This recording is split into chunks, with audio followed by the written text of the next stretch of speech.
حضرت مالک بن دینار رحمت اللہ تعالی علیہ فرماتے ہیں میں حج کرنے گیا تو اس سال نا حج میں بڑا رش ہوا، لاکھوں لوگ آئے، تو میں نے عرض کی مولا سب کا قبول ہوا ہے کہ کوئی رہ بھی گیا ہے؟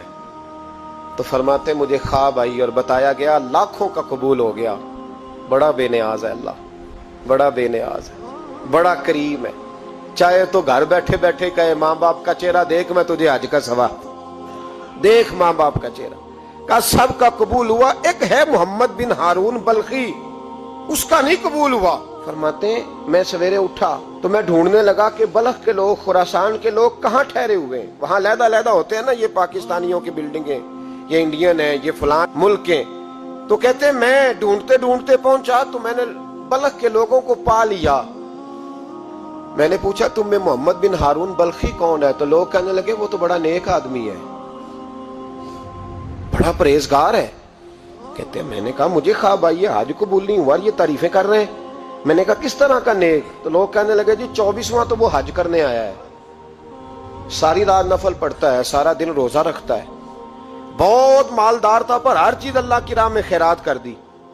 فرماتے ہیں میں نے کہا وہ کہاں ہے؟ کہنے لگے پہاڑ کے پیچھے خیمہ اس نے لگایا ہے، وہاں اللہ اللہ کر رہا ہے۔ حضرت مالک بن دینار علیہ رحمہ فرماتے ہیں میں وہاں پہنچا، مصلی پہ بیٹھا تھا، سلام پھیری، میں نے السلام علیکم کے بعد کہا آپ محمد بن ہارون بلخی ہیں؟ کہنے لگا ہاں۔ آپ مالک بن دینار ہیں؟ میں نے کہا کہ اس نے تو میرا نام بھی جان لیا بغیر بتائے۔ فرماتے ہیں میں نے کہا کہ ہاں میں مالک بن دینار ہوں۔ کہنے لگے کیسے آئے ہو؟ میں نے کہا بس ملنے آیا تھا۔ کہنے لگے نہیں جس کام آئے ہو وہ بتاؤ۔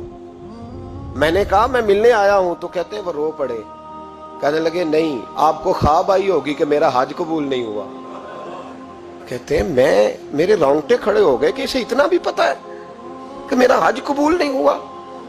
میں نے اس کو کہا کہ تجھے کیسے پتا کہ مجھے خواب آئی ہے؟ کہنے لگا مالک بن دینار مجھے 24 سال ہو گئے، میں اس بے نیاز کے گھر کا طواف کرتا ہوں، میں حجر اسود کے بوسے لیتا ہوں، میں مقام ابراہیم پہ نفل پڑھتا ہوں، میں صفا مروہ کی سعی کرتا ہوں، پر 24 سال بیت گئے۔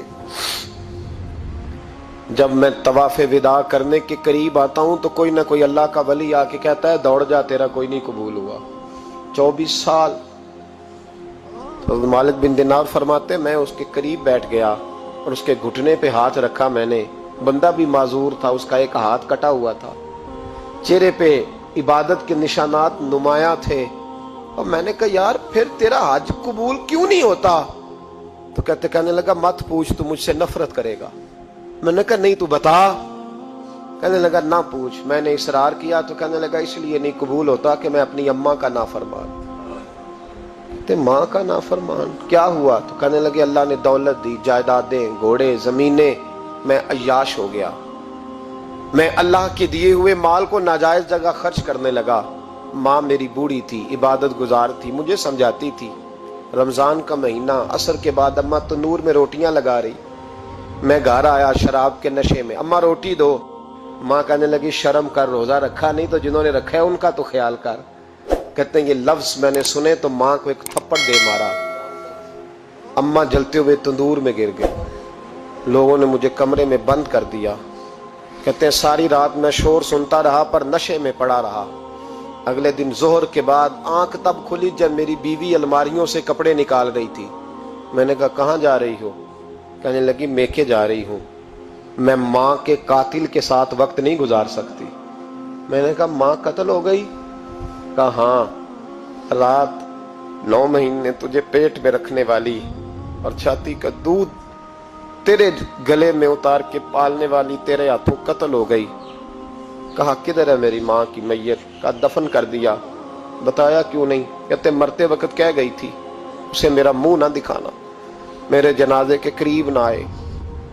کہنے لگا میں اسی وقت اٹھا جس ہاتھ سے ماں کو مارا تھا، کلاڑا لے کے ہاتھ کاٹ دیا، جائیدادیں، گھوڑے، مکانات خیرات کر دیے۔ ساری رات نفل پڑھتا ہوں، سارے دن کے روزے رکھتا ہوں، ہر سال حج کرتا ہوں، عرش کا مالک معاف نہیں کرتا۔ حضرت مالک بن دینار کہتے ہیں میں نے بھی ایک تھپڑ مارا، میں نے کہا تو اسی قابل ہے تجھے معاف نہ کیا جائے، کبھی تجھے معافی نہیں ملے گی۔ کہتے ہیں میں ہو کے آیا، وہ روتا رہا، تڑپتا رہا، میں سویا گھر آ کے تو مجھے مصطفیٰ کریم علیہ السلام کا دیدار نصیب ہو گیا۔ نبی پاک صلی اللہ تعالی علیہ وسلم نے فرمایا مالک تو اسے کیوں مایوس کر آیا ہے اللہ کی رحمت سے، کیوں کہہ آیا اسے؟ میں نے کہا حضور اتنا بڑا قاتل ماں کا کیسے معافی ملے گی؟ تو محبوب فرمانے لگے اس کی ماں کی وجہ سے ہی اسے معافی ملے گی، ماں کی وجہ سے۔ حضور کس طرح؟ فرمایا ماں قیامت کے دن اس کے خلاف مقدمہ دائر کرے گی، کہے گی اللہ اسے پوچھ میرا جرم کیا تھا، مجھے کیوں جلا کے مارا؟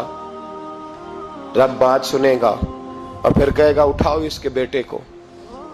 ماں او بچے کی ماں بھیجے نا اب تیرے بیٹے کو سزا دے، کہے گی یا اللہ سخت سزا دے، تو رب کریم فرمائے گا اٹھاؤ اسے جہنم میں لے جاؤ۔ مصطفیٰ کریم فرمانے لگے جب زنجیریں ڈال کے فرشتے دوزخ کی طرف لے جا رہے ہوں گے نا تو پلٹ کے ماں کی طرف دیکھے گا، تھوڑا پھر آگے بڑھیں گے تو پھر دیکھے گا، پھر دوزخ کے قریب جائیں گے پھر دیکھے گا اور کہے گا اماں جی مجھے جلائیں گے، مجھے تکلیف ہوگی، زندگی میں جب درد ہوتا تھا تیرا نام میری زبان پہ آتا تھا، اماں مارنے لگے ہیں مجھے، جلائیں گے۔ میرے مصطفیٰ کریم فرمانے لگے وہ ماں اسے جلا کے مار دیا، وہ میدان محشر بول پڑے گی، کہے گی اللہ اے اللہ اے اللہ۔ رب کریم فرمائے گا کہہ، عرض کرے گی مولا میں نے معاف کیا تو بھی اسے معاف کر دے۔ اللہ فرمائے گا اس نے تو جلا کے مارا، تو کیوں نہیں جلنے دیتی؟ حالانکہ اللہ سب جانتا ہے، کہے گی مولا میں تو ماں ہوں نا، کیسے موقع دوں؟ تو میرے محبوب فرمانے لگے مالک اللہ اسے اس کی ماں کی وجہ سے